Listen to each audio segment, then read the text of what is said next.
ಸ್ನೇಹಿತರೆ, ಇವತ್ತು ನಮ್ಮ ಸುಭದ್ರೆಗೆ ಬೆಳಿಗ್ಗೆನೇ ಮಿಲ್ಕಿಂಗ್ ಟೈಮಲ್ಲಿ ಗೊತ್ತಾಯಿತು ಬಾವು ಆಗಿಬಿಟ್ಟಿದೆ. ಬಾವು ಯಾಕಾಗುತ್ತೆ ಅಂದರೆ ಈ ಥರ ತೇವ ವೆಟ್ಟು ಏನಿರ್ತದೆ ತೊಪ್ಪೆ ಮತ್ತು ಗಂಜಲ ಊದ್ಬಿಟ್ರೆ ಅದ್ರ ಮೇಲೆ ಮಲಗಿಬಿಟ್ಟಿದಾಗ ಆ ಸಮಸ್ಯೆ ಆಗುತ್ತೆ.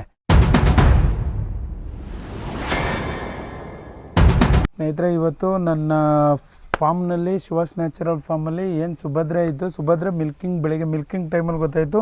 ಒಂದು ಸ್ವಲ್ಪ ಇಲ್ಲಿ ನೋಡಿ, ಈ ಕೆಚ್ಚಲು ಏನು ಕಾಣಿಸ್ತಾ ಇದೆ ಇದೊಂದು ಸ್ವಲ್ಪ ಗಟ್ಟಿ ಆದಂಗೆ ಅನಿಸ್ತಾ ಇದೆ. ಮತ್ತು ಮಿಲ್ಕಿಂಗು ಬೆಳಗ್ಗೆ 1 ಲೀಟ್ರ್ ಕಡಿಮೆ ಕೊಟ್ಟಿದ್ದಾಳೆ.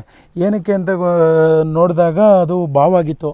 ಆ ಬಾವು ಯಾಕಾಗುತ್ತೆ ಅಂದರೆ ಮೇನ್ ರೀಸನ್ ಬಂದು ವೆಟ್ಟು. ಎಷ್ಟು ತೇವಾಂಶ ಮತ್ತು ಜಾಸ್ತಿ ಸಗಣಿ, ಈಗೇನು ಸಗಣಿ ಇರುತ್ತೆ ಸಗಣಿ ಮೇಲೆ ಮಲ್ಕೊಬಿಟ್ಟಾಗ ಅದೇನಾಗುತ್ತೆ, ಹಾಲು ಕರೆದ ತಕ್ಷಣ ಸಗಣಿ ಮೇಲೆ ಮಲ್ಕೊಳ್ಳೋದು, ಈ ಥರ ತೇವದಲ್ಲೇ ಜಾಸ್ತಿ ತೊಪ್ಪೆ ಮೇಲೆ ಮಲ್ಕೊಳ್ಳೋದು, ಆ ಥರ ಇದ್ದಾಗ ಈ ಥರ ಕಾಸಾಗುತ್ತೆ. ಇದಾದಾಗ ಏನಾಯ್ತದೆ, ಹಾಲು ನೀರು ಥರ ಆಗೋದು, ಗಟ್ಟಿ ಬಾವು ಆಗಿಬಿಟ್ರೆ ನೀರು ಥರ ಬರುತ್ತೆ. ಇಲ್ಲ ಅಂದರೆ ನಾರ್ಮಲಾಗಿ ಒಂದು ಸ್ವಲ್ಪ ಇದ್ದರೆ ಕೆನೆ ಥರ ಬರೋಕ್ಕೆ ಸ್ಟಾರ್ಟ್ ಆಗುತ್ತೆ. ಅದರಿಂದನೇ ಈಗ ಅದಕ್ಕೆ ಅಂದ್ಬಿಟ್ಟೆ ನಾನು ವೆಟರ್ನರಿ ಮೆಡಿಕಲ್ಗೆ ಹೋಗ್ಬಿಟ್ಟು ಅಂಡರ್ಸಫ್ ಅಂತ ಒಂದು ಕ್ರೀಮ್ ಇದೆ. ಇದು ಬಂದು ಟ್ಯೂಬ್ ಇದೆ. ಈ ಟ್ಯೂಬನ್ನ ಏನು ಮಾಡ್ತೀವಿ, ಇದಕ್ಕೆ ಏನು ತೊಟ್ಟು ಯಾವುದು ಆ ಥರ ಆಗದೆ ಆ ತೊಟ್ಟಿಗೆ ಇಂಜೆಕ್ಟ್ ಮಾಡ್ತೀನಿ. ಈಗ ನೋಡಿ ತೋರಿಸ್ತೀನಿ ಯಾವ ಥರ ಅಂತ ಇಂಜೆಕ್ಟ್ ಮಾಡೋದು.